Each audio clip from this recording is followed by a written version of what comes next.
Serial वसुधा में आ गया है बहुत ही धमाकेदार ट्विस्ट। जी हाँ, यहाँ पर अब देव सभी के सामने मांगने वाला है वसुधा से माफी और साथ ही उसे कहने वाला है कि वही उसकी राधा बनेगी। जी हाँ, ये सब होगा कैसे और कैसे चंद्रिका चिल्लाएगी आज यहाँ पर वसुधा पर, लेकिन वहीं सारिका की पोल भी खुलने वाली है।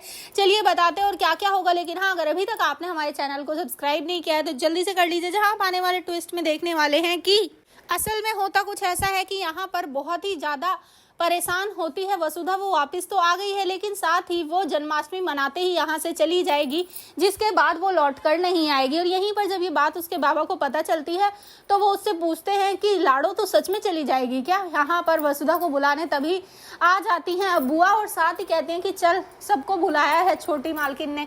जिसके बाद सभी जब वहाँ जाते हैं तो यहाँ पर अब सारिका वो कहती है कि तुम में से झांकी बनानी किसको आती है, कौन रात भर में झांकी बना सकता है। जिसके बाद कोई भी आगे नहीं आता, लेकिन वसुधा आगे आ जाती है। जिसके बाद अब सभी तो चले जाते हैं, वसुधा रात भर रुक के वहां पर बना रही होती है अब झांकी, और इतना ही नहीं उसकी हेल्प कर रही होती है बुआ भी। और तभी वहां पर दिव्या भी आ जाती है, दोनों मिलकर उस झांकी को कंप्लीट करते हैं। यहाँ पर बीच में ही वैसे वो लोग सो जाते हैं लेकिन वसुधा पूरी झांकी को कंप्लीट कर लेती है।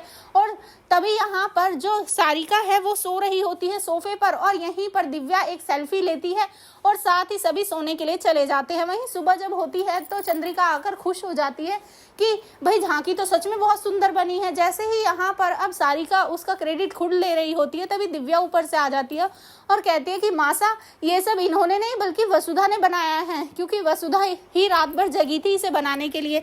जिसके बाद सारिका कहती है तुझे कैसे पता। तभी वो उस फोटो को दिखा देती है। जिसके बाद यहाँ पर सारिका को काफी डांट पड़ती है चंद्रिका से।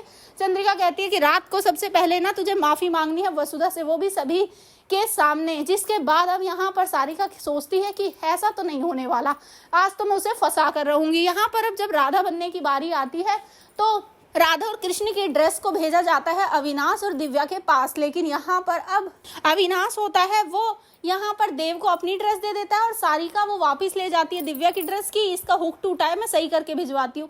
लेकिन वो उस ड्रेस को भिजवा देती है अब यहाँ वसुधा के पास। जिसके बाद वसुधा उसे पहनकर यहाँ आ जाती है। लेकिन यहाँ चंद्रिका उस पर बहुत ही गुस्सा करती है और कहती है कि हमें पता है कि तुम बहुत ही लायक हो, लेकिन इसका मतलब ये नहीं कि तुम हमारे बेटे की राधा बनने के लायक हो।